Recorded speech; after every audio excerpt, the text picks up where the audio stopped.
All right, let's jump right into this explainer and explore Christopher Paolini's long-awaited return to the beloved world of Eragon. For years, fans were left wondering what on earth happened after the final pages of the original series. Well, today we are breaking down exactly how the author brought us back into this incredible universe with the Fork, the Witch, and the Worm.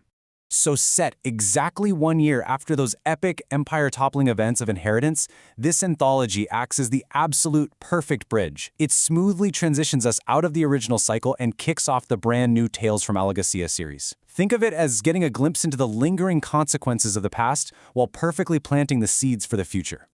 Now, to put this into perspective, this 288-page return dropped back at the end of 2018, and it actually features a really unique collaboration. Paolini's own sister, Angela, stepped in to co-author a section of the book.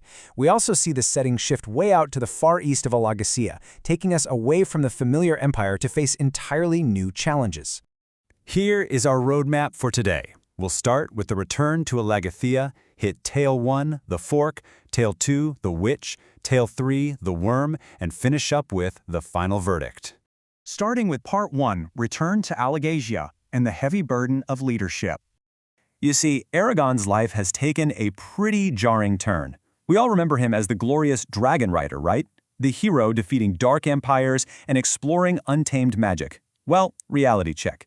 He is now completely bogged down by the unglamorous, super mundane administrative work of establishing a new home for the riders. He's literally drowning in paperwork. It gets so bad that his dragon, Saphira, actually has to force him to take a break and consult the ancient dragon minds, the Eldunari. And that leads us directly into Tale 1, the Fork, which gives us a vision of Murtagh. When Eragon connects with the Eldunari, they show him exactly what his half-brother is up to. Murtagh is operating in disguise, chilling in a tavern in Sianon. He's meeting with this rough group of mercenaries he hired to track down a legendary dragon-scorched battlefield. And they actually found it. But of course, they refuse to hand over the location and try to extort him for more cash instead. A fight inevitably breaks out, but Murtagh immediately hits a massive, unexpected magical roadblock. So here's the problem. Murtagh realizes these mercenaries are fully protected by magical amulets from some mysterious witch named Beshel. His direct magic? Totally useless. The ancient language? Doesn't work against the wards. Magically cornered, he pulls off a brilliant tactical workaround.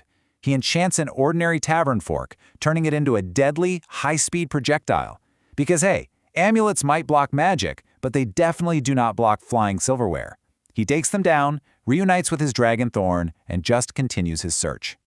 Moving right along to Tale 2, the Witch, featuring her world-traveling memoirs. This story brings the always mysterious herbalist Angela, along with her dangerous companion Elva, unexpectedly to the rider's new mountain stronghold. And the first thing she does? She makes Eragon sit down and read several wildly out-of-order chapters from a personal memoir she's working on. The contents of these chapters are so bizarre, strongly hinting that Angela actually possesses the ability to travel to worlds entirely beyond Alagaësia. Remember how we mentioned Angela Paolini co-authored a section? This is it, and it presents a massive puzzle about the true extent of the witch's multidimensional powers.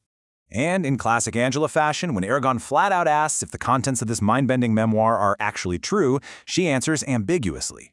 She refuses to give him or us a straight answer, leaving the truth of her cosmic travels completely open to interpretation. It's just a fantastic tease for everyone who spent over a decade wondering what her real deal is. Now for Tale 3, The Worm, an ancient Urgal myth. This hits Eragon at a crucial time. He's actually deeply disheartened, grieving a recent tragedy when he sits down to listen to an Urgal bard.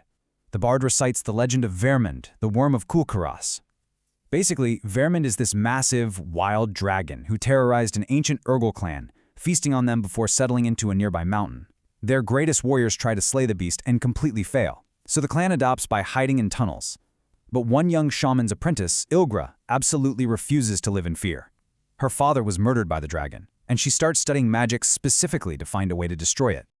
Ilgra's grand plan for vengeance takes years. Eventually, 2 terrifying winged Lethra Blocka arrive to devour the clan, and Ilgra uses this. She intentionally wakes the dragon to fight them, and while they clash, she triggers a massive flood trap to extinguish the dragon's flame. But it doesn't work out. Vermund survives, wins the fight, and just goes right back to sleep. But here's the real twist.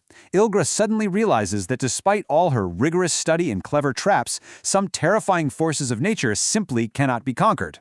She actually lets go of her vengeance to live an ordinary life. It's a powerful lesson in acceptance that really resonates with Eragon. Finally, we reach the final verdict. Was this return actually worth the wait? Looking at the critical consensus, it's pretty unified. The Oberlin Review highly encouraged existing fans to read it, but definitively advised new readers to pass. Kirkus Reviews basically said the exact same thing. Fans will love revisiting the world, but it's not likely to lure in any new fans.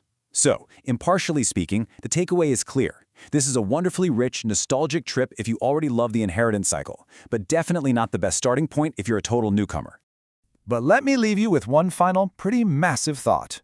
Right as the Urgle Bard finishes his incredible story, Eragon receives word of something that changes absolutely everything.